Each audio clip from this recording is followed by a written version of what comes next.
पहले की और बुध काल, यानी कि हम 600 बीसी से लेकर 321 बीसी की बात करेंगे। ये क्या था? इसको हम क्या कहते हैं? महाजनपद काल।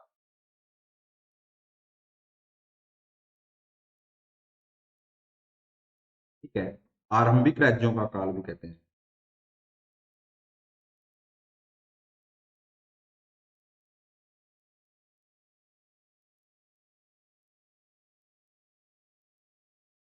ये इसमें क्या हुआ? इसमें जो कबीलियाई जो राज्य थे, अब उन्होंने किसका रूप ले लिया? अब कबीलियाई राज्यों ने किसका रूप ले लिया? अब जो कबीलियाई राज्य थे, अब वो आ गए, कबीले अब राज्य बनने लगे थे, राज्य के रूप में परिवर्तित।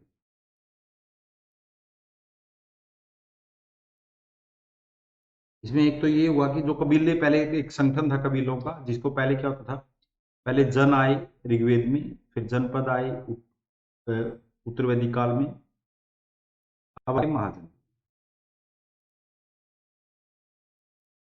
ये चीज रहा है कि जो राज्यों का उदय होता है वो इस सीरीज में होता है। अब इसमें एक तो हो गया कि कबीले से राज्य बना, दूसरा क्या हुआ? वर्ण से जाति व्यवस्था का रूप बदल गया। पहले जो वर्ण थे वो जातियां आ गई, वर्ण का आधार क्या था? कर्म, से यहाँ पर आ गया जन्म। अभी तक क्या होता था? जो लेन देन वस्तु विनिमय इस स्थान पर अब क्या आ गया? मुद्रा आ गई। देखिए ये पहला ये कहते हैं कि भारत में मुद्रा व्यवस्था की शुरुआत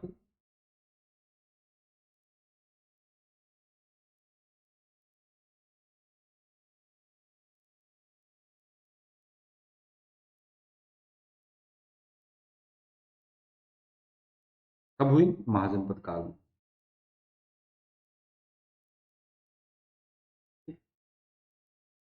स्टार्टिंग में जो मुद्रा आई वो कौन से थे? सिक्के थे, जो कौन से थे?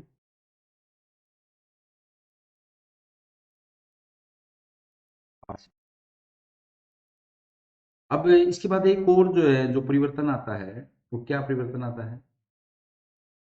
कर निश्चित हो चुके थे, आपको पता ही है।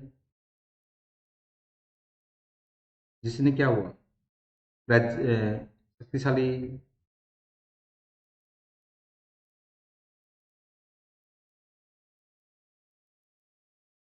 राजस्थान में होगा।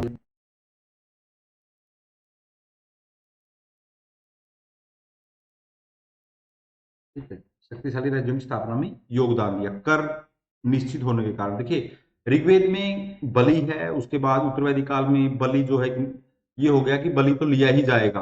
पहले तो स्वेच्छा से देते हैं, फिर वो लिया ही जाएगा। और जब ये कर निश्चित हो गए थे, इन्होंने क्या किया? अब राज्यों का उद्यम में कर के निश्चित होने ने बड़ी भूमिका निभाई, क्योंकि एक व्यक्ति के पास लगातार पैसा आ रहा है, अब वो क्या करेगा बाद में? उन्होंने अब इस काल में क्या हुआ? स्थायी सेना, है ना? स्थायी सेना रखने वाला पहला कौन है? पहला शासक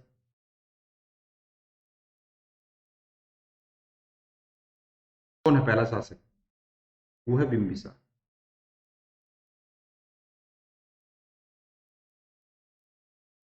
इसको सेना कहते हैं।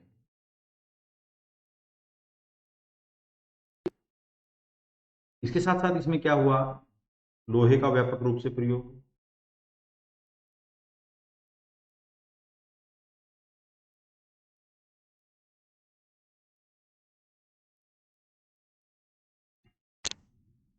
है ना? कृषि क्षेत्र का विस्तार,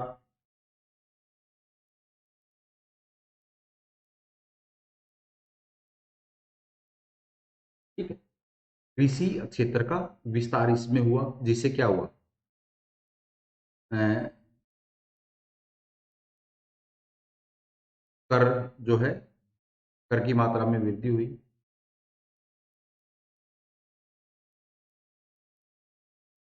साथ साथ क्या हुआ, उत्तर वैदिक काल में ब्राह्मण धर्म में अनेक तरह के, जो वैदिक धर्म था उसमें अनेक तरह के आडंबर आ गए थे। अब नए जो है धर्मों की, नए धर्मों के हिसाब से हमारा अभिप्राय है मुख्य रूप से जैन, बौद्ध, और उसमें क्या आया, अद्वितीय संप्रदाय थे एक तरह से। क्या है? इसके साथ साथ और क्या है, महिलाओं की स्थिति में और गिरावट आई।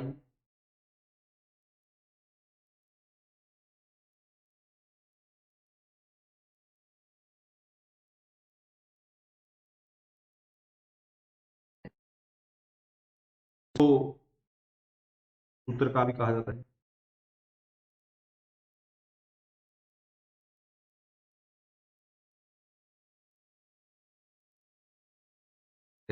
जो मृत भांड है कौन से आ गए, NBPW, है ना, ये श्रेष्ठ मृत भांड है।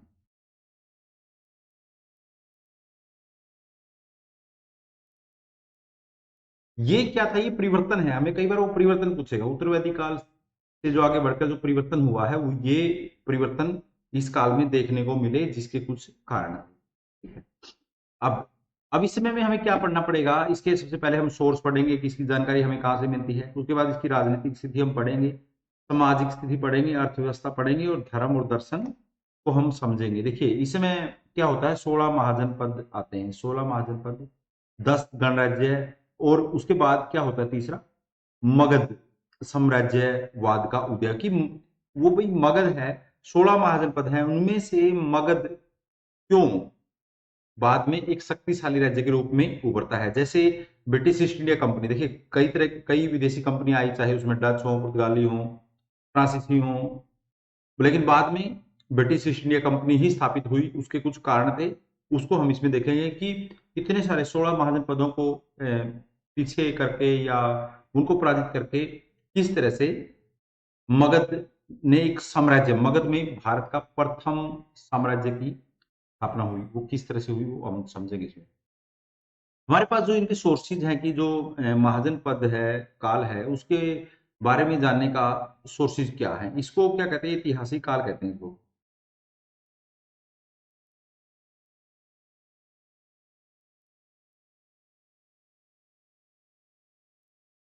देखिए इससे पहले जो हम पढ़ रहे थे वो आद ऐतिहासिक काल पढ़ रहे थे, लेकिन अब ये क्या आ गया, ऐतिहासिक काल आ गया।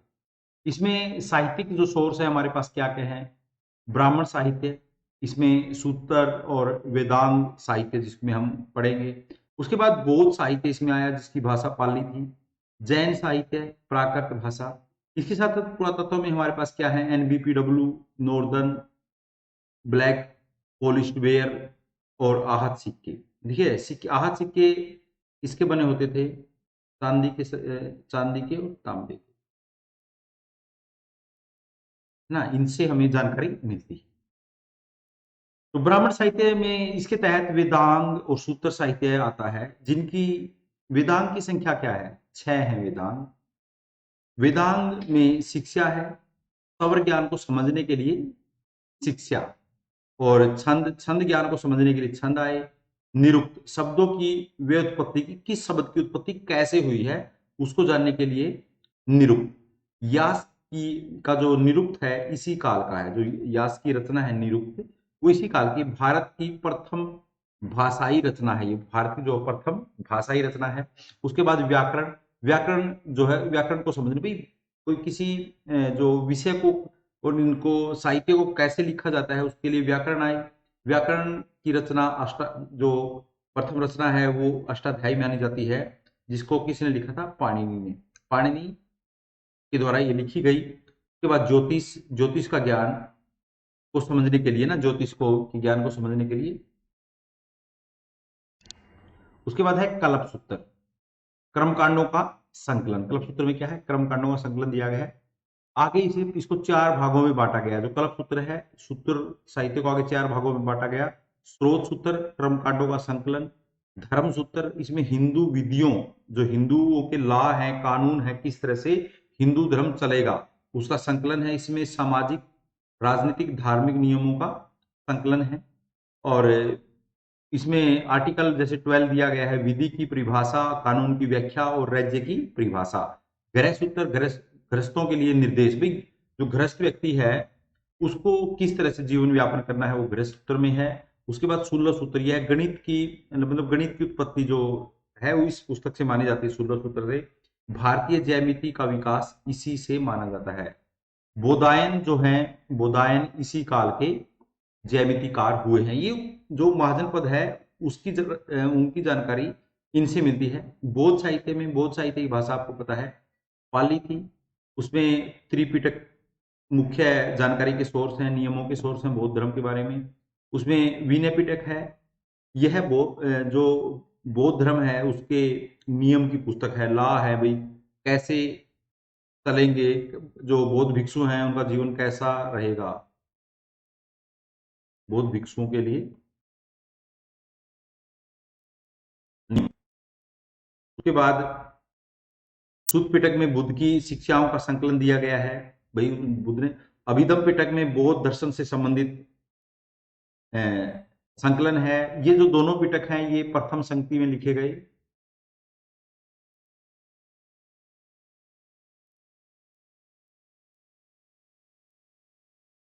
ठीक है, ये रचित हैं और ये तीसरी संगति में रचित है।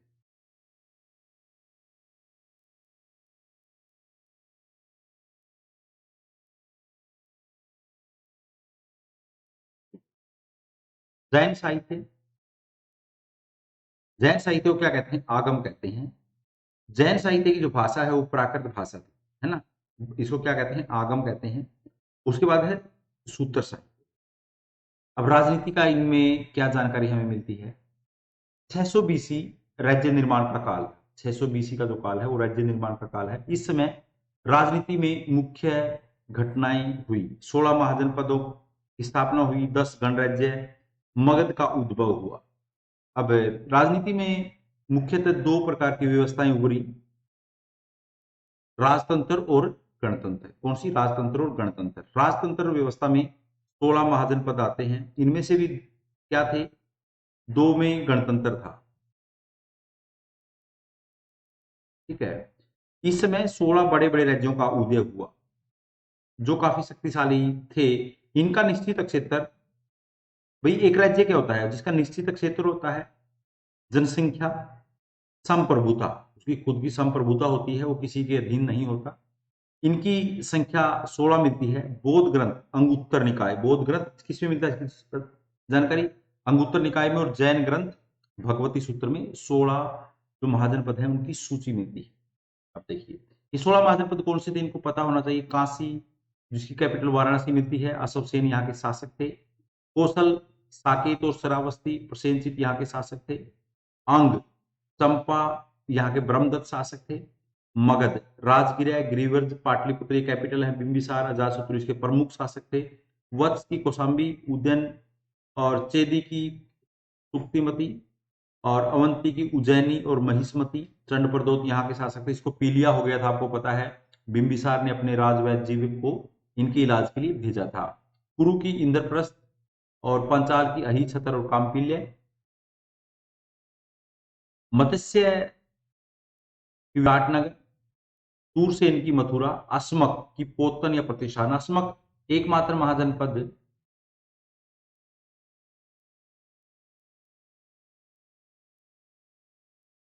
महाजनपद जो नर्मदा के दक्षिण में था।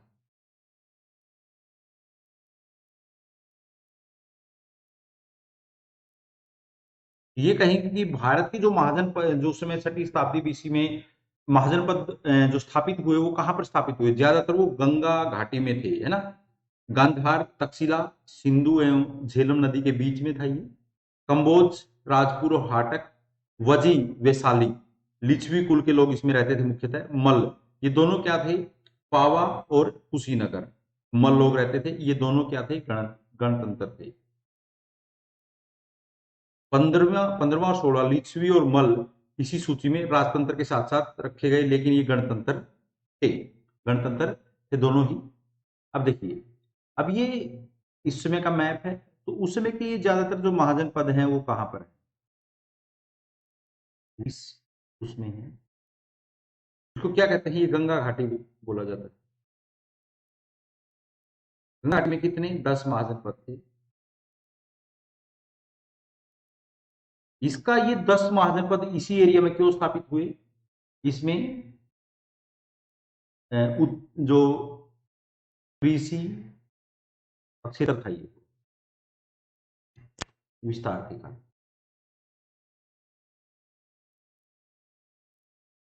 है ना भाई। सारे इसी क्षेत्र में क्यों हुए? क्योंकि इस यहाँ पर क्या हुआ, कृषि क्षेत्र का विस्तार हुआ, जिससे अधिक कर मिला।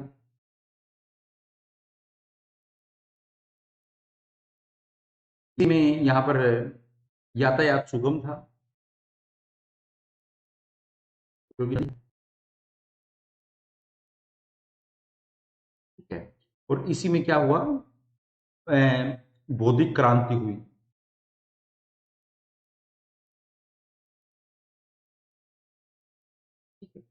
जिससे क्या हुआ, नए शक्तिशाली राज्य बौद्ध हुआ।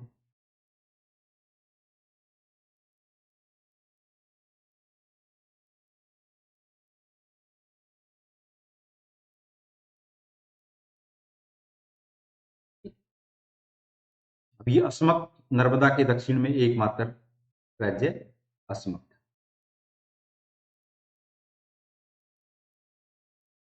बुद्ध ने केवल गंगा घाटी में ही अपने उपदेश दिए। जो महात्मा बुद्ध ने जो अपने उपदेश दिए हैं, वो कहां पर दिए हैं? गंगा घाटी में दिए। इनका संबंध केवल इधर के ही महाजनपदों से था, वो नर्मदा के दक्षिण में नहीं गए। गणराज्य 600 बीसी में राजनीति का एक दूसरा जो रूप था, वो गणतंत्रात्मक था। हिमालय की तराई में पूर्वी यूपी से बिहार के बीच उस समय 10 गणराज्यों की सूचना मिलती है। इनमें से वैशाली के लिच्छवी, मिथिला के विदय, रामग्राम के कोलिय, बुद्ध की जो माता थी इसी गणराज्य से थी। पावा और कुशीनारा के मल, ये प्रमुख गणतंत्र थे। अब गणतंत्र क्या होता है, ये सुनिए। बुद्धकालीन गणराज्यों में राजनीति गणतंत्रात्मक प्रकार की थी, जो निम्न थे। गणराज्यों के सभी सदस्य, जो गणराज्य होता है, गण मतलब गण, एक गणराज्य में क्या होता है, गणराज्यों के सभी सदस्य समान हैसियत रखते थे, सभी समान थे। ये राजा की उपाधि धारण करते थे। गण जो होते थे वो सभी एक राजा की उपाधि धारण करते थे। लिच्छवियों में 7,707 राजाओं की सूची मिलती है, मतलब सभी को राजा कहा जाता था।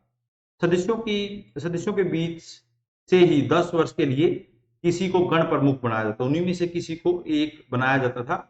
वो कहते ना, एक जो सभी इक्वल है उनमें से एक, फर्स्ट अमंग इक्वल, है ना, फर्स्ट अमंग इक्वल,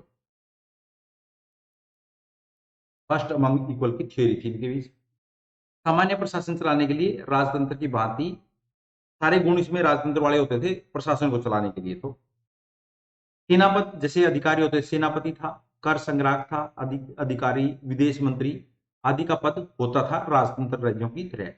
इनकी न्यायिक प्रणाली काफी प्रगतिशील थी। न्याय प्रणाली के लिए जाने जाते हैं। लिच्छवियों में मृत्युदंड प्राप्त व्यक्ति को 8 न्यायालयों से गुजरने की जानकारी मिलती है।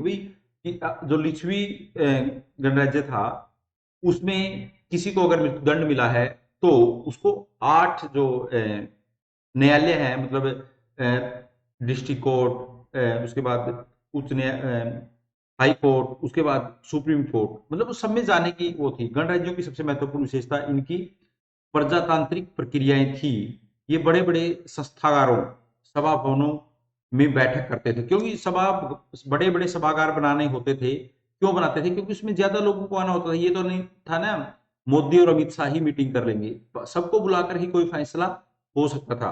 देखिए, एक बड़े सभागार का, सभा भवन का निर्माण किसने किया था? मलों ने किया। पावर किया। जिसका उद्घाटन किसने किया था?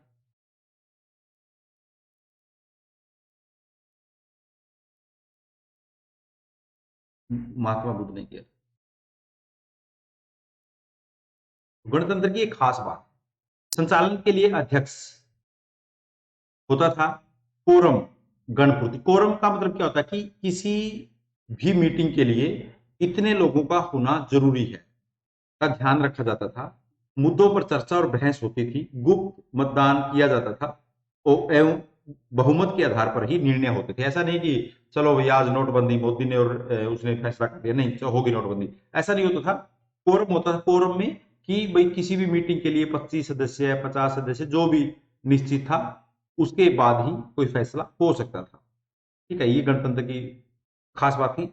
छठी शताब्दी छठी शताब्दी बीसी में जो गणतंत्र राज्य थे उनकी विशेषता अगर आपसे पूछी जाए तो ऐसी आपको एक्सप्लेन करनी है। का मूल्यांकन करें, आधुनिक दृष्टि से देखा जाए तो कहा जा सकता है कि आज की भांति वास्तविक गणतंत्र नहीं थे, ये अल्पतंत्रीय थे, केवल अक्षेत्रीय वर्ग, भाई एक विशेष क्षेत्र के लोग ही इसमें होते थे, के लोग इसके सदस्य होते थे। उनमें भी उनकी महिलाएं शामिल नहीं थी गणतंत्र में, जो है महिलाओं को, गणतंत्र जो थे उनमें भी महिलाओं की कोई ज्यादा रेस्पेक्ट नहीं थी। यही कारण है कि विद्वानों ने कुलीन तंत्र कहा। कुलीन तंत्र, भाई एक विशेष कुल के लोग एक साथ मिलकर शासन चलाते हैं जिसमें महिलाओं को कोई स्थान नहीं है। फिर भी भारतीय राज्य के लिए यह काफी महत्वपूर्ण है, बड़ी बात है कि उस समय देखिए अंग्रेज तो भारत में जब आ रहे हैं और वो 20वीं सदी तक ये कहते रहे कि हम भारत को आजाद तो कर देंगे, लेकिन हमें विश्वास नहीं है कि ये जो लोग हैं, भारत के जो लोग हैं, ये राज्य को चला पाएंगे। ठीक है, काफी महत्वपूर्ण, क्योंकि आधुनिक प्रकार की राजनीति का दुनिया में यह है प्रथम प्रयोग, है ना। केपी जायसवाल ने किताब लिखी थी इंडियन पॉलिटी, उसमें उन्होंने लिखा कि जिस शासन व्यवस्था देने की बात हमें अंग्रेज आज कर रहे हैं 20वीं सदी में, ये शासन व्यवस्था हमारे पास 6ठी सदी बीसी में थी। ठीक है, ये बात आप ध्यान में रखना। गणराज्यों का पतन, गणराज्यों का पतन क्यों हुआ? बुद्ध काल में तराई के गणराज्यों का पतन हो गया, जिसके निम्न कारण थे। मगध की विस्तारवादी नीति, मगध ने क्या किया, धीरे धीरे करके सबको मिला लिया। अजात शत्रु ने इसके खिलाफ कठोर युद्ध नीति अपनाई और उसने अपने मंत्रियों के माध्यम से, उसका मंत्री था वशिष्ठकार की सहायता से, क्या हुआ, उसने उनके अंदर फूट डाल के उनको जीत लिया, क्योंकि गण ज्यादा थे।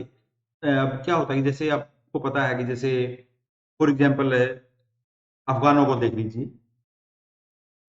अफगान की जो सफल, अफगान में क्या होता है, अफगान में समतावादी सिद्धांत है। समतावादी सिद्धांत मतलब सभी ये सोचते हैं कि मैं भी राजा बन सकता हूं, मैं भी राजा बन सकता हूं, तो वो खुद के राजा बनने के चक्कर में दूसरे व्यक्ति का साथ दे देते हैं। जैसे इब्राहिम लोदी को हटाने के लिए जो बाबर को चिट्ठी डाल दी उसके चाचा ने ही, अब उसका क्या हुआ, बाद में बाबर ही वहां पर आके बैठ गया। गणराज्यों के सदस्यों के बीच आपसी एकजुटता का अभाव था, वो एक दूसरे को नीचा दिखाने का काम करने लगे। ये आकार में काफी छोटे थे, इनकी शक्ति भी की भी सीमाएं थी। छोटा राज्य होगा, उसकी क्या सीमा होंगी, भूटान क्या सीमा रखेगा, कितना शक्तिशाली होगा। इन्होंने गणतंत्र राजतंत्रों जैसी नीति अपनाने की कोशिश की जो इनके अनुकूल नहीं थी। अब इन्होंने लड़ाई किससे कर ली, लड़ाई कर लिया राजतंत्रों से, जो मगध जैसे राजतंत्र से। उन्होंने क्या किया, इनको पराजित कर दिया, क्योंकि इनकी अब एक छोटा राज्य है, उसके सारी ही जो शक्ति है वो सीमित है, उसके पास छोटी सेना है, हथियार नहीं है, तो उनमें उनके अंदर फूट है जो मिलकर नहीं लड़ रहे हैं, जिसके कारण क्या हुआ, बाद में ये समाप्त हुए। अब इसमें एक जो सबसे बड़ी बात ये है कि मगध साम्राज्य का उदय, अब ये सारे धीरे धीरे समाप्त हुए, तो मगध का उदय क्यों हुआ? 6ठी सदी बीसी में मगध राज्य अन्य की भांति केवल एक महाजन पद था, लेकिन कालक्रम के लगभग 250 वर्ष में उसने सभी राज्यों को जीतकर एक विजित सभी राज्यों को विजित करके एक बड़े साम्राज्य का निर्माण किया। इतिहास में इसी घटना को मगध का साम्राज्यवाद या उद्भव कहा जाता है। कारण मगध के उद्भव के अनेक ऐसे कारण थे जिसके कारण मगध एक साम्राज्य बना। शासकों का योगदान, मगध पर कई शक्तिशाली वंशों ने शासकों ने शासन किया, जिसमें जिसने बेहतरीन कूटनीति और कार्य क्षमता के कारण मगध के प्रसार को बल मिला। मगध मगध की गद्दी पर बैठने वाले वंश हैं जिन्होंने अच्छा काम किया है। पहला, अब ये कह लीजिए, इससे पहले भी एक बृहदर्थ वंश था, लेकिन उसका प्रभाव नहीं है। ठीक है, पहला था बृहदर्थ वंश, उसका इतना प्रभाव नहीं है। लेकिन हर्यक वंश, जिसको पितरहंता वंश भी कहते हैं, शिशुनाग वंश और नंद वंश, इसमें हर्यक वंश में बिंबिसार, जिसने अंग को जीता, उसके साथ साथ उसने वैवाहिक संबंध स्थापित किए और अपने इसको मगध को शक्तिशाली बनाया। उसके बाद उसका पुत्र अजातशत्रु, इसने काशी कौशल को जीता। उसके बाद उदयन, जिसने पाटलिपुत्र की स्थापना की। शिशुनाग वंश में इसने अवंती को विजित किया। जो महापद्मनंद है, इसको एक राट कहते हैं। 10 राजाओं को हराया इसने। और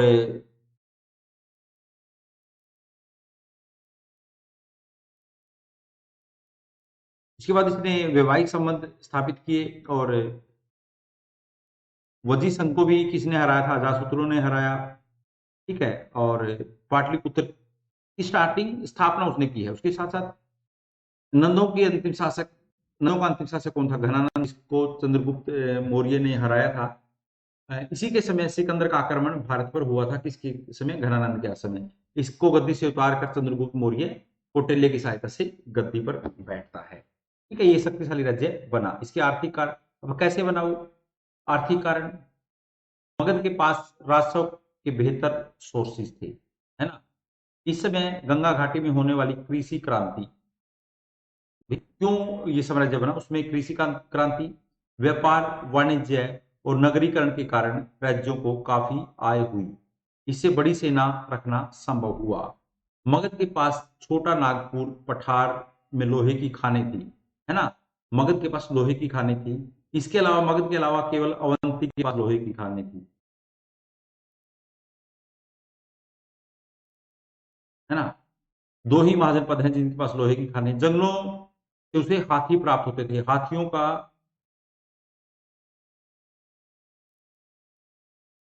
प्रयोग, सर्वप्रथम प्रयोग किसने किया? प्रयोग किसने किया? सर्वप्रथम प्रयोग मगध के शासकों ने किया। काफी मजबूत हुआ। सामरिक कारण, मगध की प्रारंभिक राजधानी राजगृह 5 पहाड़ियों से घिरा हुआ था स्थान था। इसी प्रकार पाटलिपुत्र 4 नदियों गंगा, सोन, गंडक और पुनपुन के संगम पर स्थित था। मतलब जिसके ऊपर अटैक करना बहुत मुश्किल था। जिस इसको एक यह एक जल दुर्ग के समान था। इसकी राजधानियां हमेशा सुरक्षित रही। अब राज्य की राजधानी उस समय सुरक्षित रह जाए तो उसको कोई दिक्कत नहीं है। इसके अलावा सामाजिक कारण, मगध का समाज खुला समाज था। यहाँ रूढ़िवादिता नहीं थी। सबसे पहले महात्मा बुद्ध का वेलकम किया और बौद्ध धर्म को अपनाया। इससे राज्य को मजबूत बनाने में मदद मिली। उसके बाद 600 बीसी में समाज, अब 600 बीसी में जो समाज है, अब ये मगध का उदय के कारण हो गए। बस यहाँ तक ये मगध वाला क्वेश्चन खत्म हो जाएगा। इस काल को सामाजिक व्यवस्था निम्न प्रकार के से थी। महाजनपद काल की जो सामाजिक व्यवस्था थी, उन्हीं में वर्ण व्यवस्था, उत्तरवैदिक काल वर्ण व्यवस्था थी। इस काल में भी जारी रही और धीरे धीरे वो जाति व्यवस्था में परिवर्तित हुई।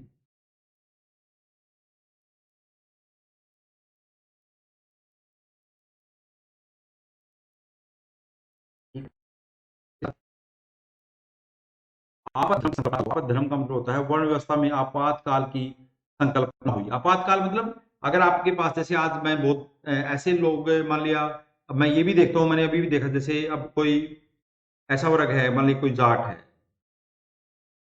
या कोई भी जाट, वैसे तो कृषि करते हैं, लेकिन अगर किसी जाट के पास कृषि नहीं है तो आज वो बाल काटने का काम भी करते हैं। मतलब व्यक्ति, एक समय ऐसा है ऋग्वेद में, ऐसा कोई उत्तरवैदिक काल में व्यक्ति क्या करता है? अपना पेशा नहीं बदलता। इसमें व्यक्ति अपना पेशा बदल लेता है। इसमें कहा गया है कि विपत्ति काल में ऊपर के वर्ण का व्यक्ति अपने नीचे के व्यक्ति का पेशा अपना लेता है ना।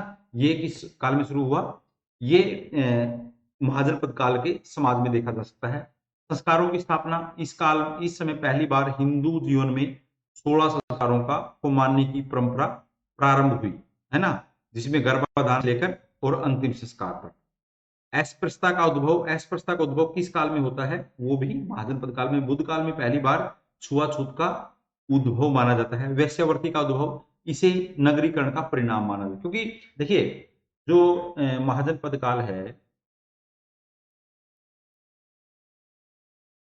उसे भारत का दूसरा शहरीकरण भी कहते हैं।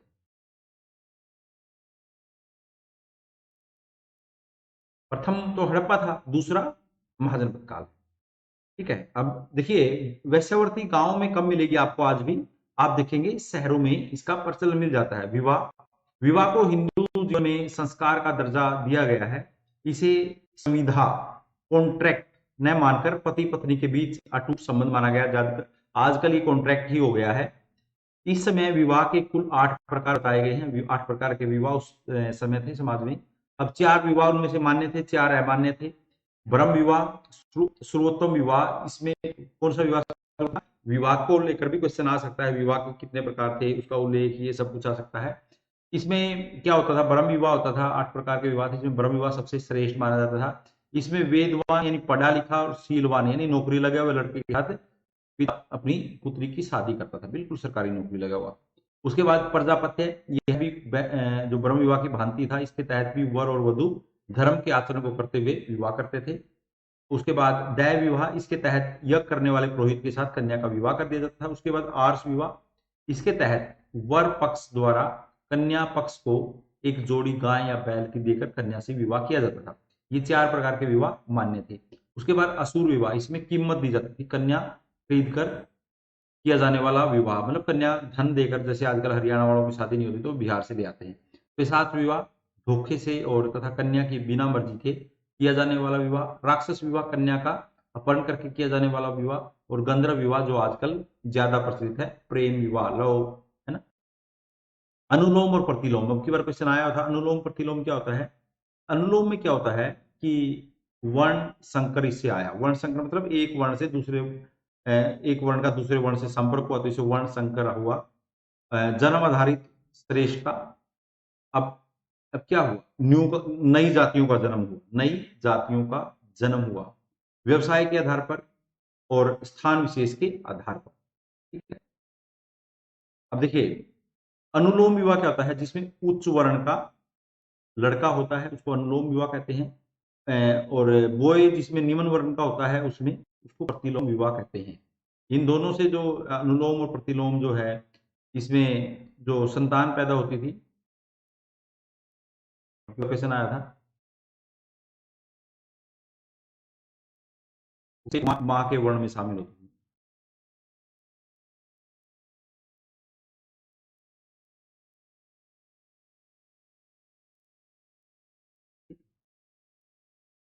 छठी सदी बीसी की जो अर्थव्यवस्था कैसी थी? आर्थिक विकास और समृद्धि का काल। कृषि सरप्लस इसमें हुआ, जनसंख्या में वृद्धि हुई, नगरीकरण आया, उद्योग और व्यवसाय स्थापित हुए, का मुद्रा की शुरुआत हुई तो जिससे बाजार व्यवस्थाई श्रेणियों का उद्भव हुआ। ये पॉइंट इन्हीं को अगर आप एक्सप्लेन कर देंगे तो ये पूरा क्वेश्चन हल हो जाएगा। लंबे समय बाद हड़प्पा के बाद कृषि में अधिशेष उत्पन्न हुआ। इस समय गंगा घाटी में लोहे के हल से जुताई हुई, पहली बार धान की रोपणी तकनीकी की शुरुआत हुई। लोगों ने गंगा के उपजाऊपन और प्राकृतिक सिंचाई का लाभ उठाया, फलतः कृषि के उत्पादन में व्यापक वृद्धि इस समय होती है। जनसंख्या वृद्धि और नगरीकरण, साहित्य और पुरातात्विक साक्ष्यों से इस समय जनसंख्या वृद्धि के प्रमाण मिलते हैं। हड़प्पा काल के बाद दूसरी गंगा घाटी में पुनः नए नगरों की स्थापना हुई, जिसमें कौन से नगर थे? काशी था, कौशाम्बी, कौशल, वैशाली, चंपा, राजगृह आदि नए नगरों की स्थापना हुई। जनसंख्या बढ़ेगी तो शहरों का धीरे करके क्या होता है? एग्जिस्टेंस होता है। उद्योग, शिल्प और व्यवसाय, पूर्व की अपेक्षा इस काल में व्यवसायों की संख्या में वृद्धि के प्रमाण मिलते हैं। केवल राजगृह में 18 व्यवसायों की चर्चा मिलती है, जिसमें सोना का व्यवसाय करने वाले, चांदी का, लोहे का, तांबे का, नमक, सीसा, एनबीपीडब्ल्यू मृत भांड, यह उच्च वर्गीय मृत भांड था। मुद्रा और पूंजी बाजार का उदय, भारतीय इतिहास में पहली बार मुद्रा और पूंजी बाजार का उद्भव इसी काल में हुआ। मुद्रा का प्रचलन हुआ जिसे आहत सिक्के कहा जाता है। ये चांदी तथा तांबे के बने होते थे। आहत सिक्के, आज सिक्कों पर क्वेश्चन आ सकता है। चांदी के सातमान और कारसापण होते थे, तांबे के मास्क और कांकिनी होते थे।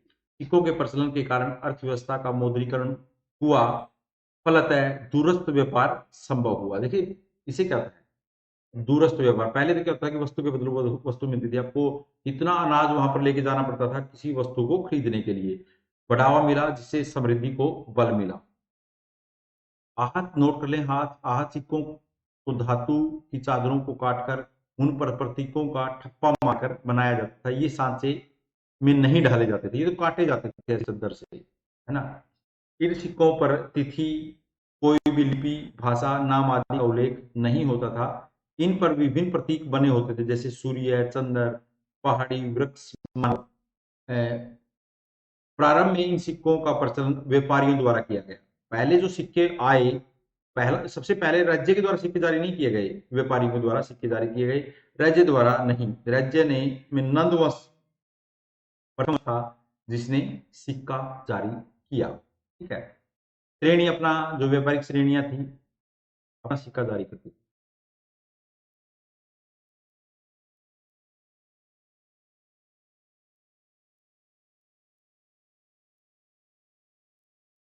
पूंजी बाजार, इस समय ऐसे महाजनों, साहूकारों की सूचना मिलती है जो ब्याज पर पूंजी दे का लेन देन करते थे। पूंजी निवेशकों के इस वर्ग के आने के कारण पूंजी अधिक्य वाले क्षेत्र से पूंजी वहीन क्षेत्र में पूंजी का प्रवाह हुआ। भाई एक आध क्षेत्र तो ऐसा होता है जिसमें बहुत पूंजी होती है, उस पूंजी का कहां पर वो पूंजी लगाई जाने लगी, जहां पूंजी की कमी थी। इससे नए नए व्यवसायों, रोजगार में वृद्धि हुई और फलतः आर्थिक समृद्धि को बल मिला। श्रेणी व्यवस्था 600 बीसी से लेकर 700 बीसी तक चलती रही। संखित व्यापार, वाणिज्य, उत्पादन और निवेश की प्रणाली, है ना। और इसमें शिल्पी उत्पादन करते थे, साहूकार बैंकर होते थे, वाणिज्य व्यापारी होते थे, सारवाहक जो काफिला और कारवा के प्रबंधक होते थे, क्रय विक्रय, फुटकर विक्रेता।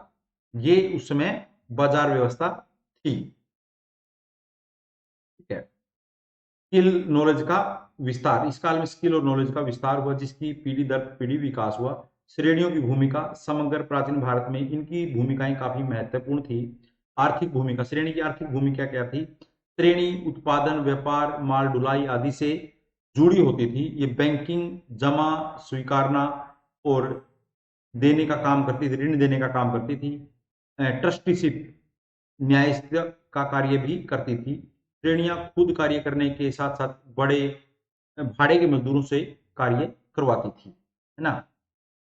और राजनीतिक भूमिका, श्रेणियों को राज्य से स्वायत्ता प्राप्त होती थी। श्रेणी प्रमुख को रथ, छतर, पताका के व्यवहार की इजाजत थी। श्रेणियां अपने निजी सेनाएं रखती थी, जिसे श्रेणी बल भी कहा जाता था। सामाजिक भूमिका, श्रेणियां दान पूजा का कार्य करती। ये बौद्ध और जैन संघ को भारी मात्रा में इन्होंने दान दिया। इनकी शैक्षिक भूमिकाएं थी, अपने सदस्यों को ये तकनीकी शिक्षा प्रदान करती थी। सांस्कृतिक भूमिका, श्रेणियां कला व धर्म के विकास में सहयोग देती थी। गुप्तकालीन मंदसौर अभिलेख से श्रेणियों के द्वारा सूर्य मंदिर के निर्माण की जानकारी हमें मिलती है। ये मंदसौर अभिलेख किसका है? कुमारगुप्त का है ना। ये सड़कें बनवाती थी। कानून कानून और विधिक भूमिका, श्रेणियों के अपने निजी कानून थे। श्रेणी के प्रमुख मृत्युदंड को छोड़कर अपने सदस्यों को कोई भी दंड दे सकते थे। ठीक है, यदि श्रेणी संघ का कोई महिला सदस्य बौद्ध संघ में जाना चाहे तो उसे अपने पति के साथ साथ संघ के प्रमुख की, यानी श्रेणी के प्रमुख की भी इजाजत लेनी पड़ती थी। लंबी दूरी के व्यापार का उद्भव, हड़प्पा के पतन के लगभग 1000 साल बाद लंबी दूरी के व्यापार का प्रारंभ हुआ। इस समय उत्तरापथ मार्ग की चर्चा मिलती है ना, जो राजगीर से तक्षशिला तक जाता था। इसी मार्ग से एक मार्ग मथुरा, उज्जैन होते हुए बड़ौच बंदरगाह पर जाता था। और बड़ौच बंदरगाह जो गुजरात में है, सोपारा बंदरगाह तक जाता था। एक राजगीर आगे ताम्रलिप्ति से जोड़ा था। साकेत से आगे एक मार्ग ताम्रलिप्ति में मिलता था। ये तक्षशिला हो गया, तक्षशिला से ये ताम्रलिप्ति। ताम्रलिप्ति कहाँ की बंदरगाह है? बंगाल की बंदरगाह है ना। और एक साकेत से ताम्रलिप्ति, एक यहाँ से मथुरा, उज्जैन, बड़ौच जाता है। ये बंदरगाह है यहाँ पर। ठीक है, तो ये था आज का महाजनपद। आपको महाजनपद में क्या क्या देखना है? सिंपली उसकी राजनीतिक, सामाजिक, धार्मिक स्थिति देखनी है, उसमें क्या क्या परिवर्तन आए हैं उनको जस्ट समझ लेना है, ज्यादा खून पसीना नहीं करना है। तो आज के लिए यही था। Thank you. अगला चैप्टर है हमारा जैन और बौद्ध में, करेंगे। Thank you.